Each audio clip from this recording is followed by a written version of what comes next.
Abychom se doma cítili dobře, potřebujeme mimo jiné správné osvětlení, zejména to umělé. Jaká barva světla by nám doma neměla chybět?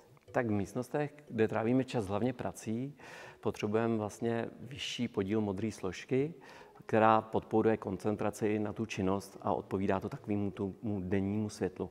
A v místnostech, kde naopak potřebuju relaxovat, potřebuju teplejší barvu, takovou tu žlutou.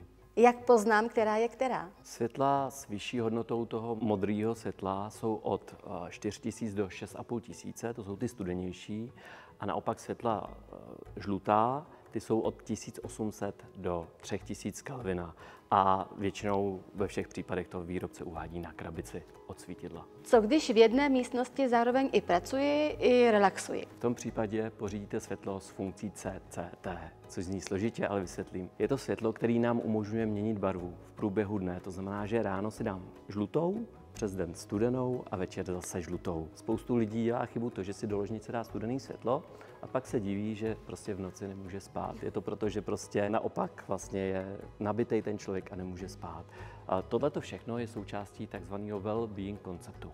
Jak tomu mám rozumět? Co je to well-being koncept? Laicky řečeno, chceme-li se cítit dobře v uzavřených místnostech, musíme navrátit přírodu zpátky, aby jsme se tam cítili dobře. To znamená, děláme to za pomocí třeba zelených živých stěn, za pomocí světla, kdy máme teplou nebo studenou, za pomocí odstraňování hluku, vůní, hudby a podobných věcí. To všechno spadá vlastně do toho well-being konceptu a je to o tom pocitu, jak se tam cítíme, ať doma nebo v kancelářích.